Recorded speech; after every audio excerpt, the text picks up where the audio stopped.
محمد رضوان کے انٹرنیشنل ٹی20 میں 3000 رنز مکمل۔ آج وہ نائب کیپٹن بھی بنے ہیں پاکستان ٹیم کے۔ پہلی بات تو یہ ہے کہ انہوں نے پاکستان کے تیز ترین 3000 رنز مکمل کر لیے۔ اچھی بات یہ ہے کہ آج انہوں نے میچ بھی فنش کیا اور پاکستان کو شاندار فتح سے دوچار کر دیا۔ پاکستان نے نیوزی لینڈ کو 7 وکٹ سے شکست دے دی۔ وائس کیپٹن محمد رضوان نے 4 لگا کر پاکستان ٹیم کو جیت دلائی۔ اسی طرح ہی محمد رضوان کھیلتے رہیں گے۔ ان کی جگہ پر تھے اعظم خان، وہ بھی وکٹ کیپر تھے، وہ ان فٹ ہو کر گھر چلے گئے ہیں۔ اب یہ جتنے بھی میچ ہوں گے محمد رضوان ہی وکٹ کیپر ہوں گے۔ حالانکہ محمد رضوان کو بھی باہر بٹھایا جا سکتا تھا، لیکن اب محمد رضوان کے جتنے بھی میچ ہیں وہ پکے ہیں۔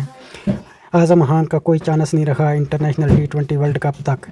ابھی سب میچ جتنے بھی ہوں گے وہ محمد رضوان ہی وکٹ کیپر ہوں گے، کیونکہ ان کی جگہ اعظم خان نہیں ہے اور بابر اعظم وہ کچھ نہیں کر پا رہے۔ سائم ایوب نے بھی آج کچھ نہیں کر پایا۔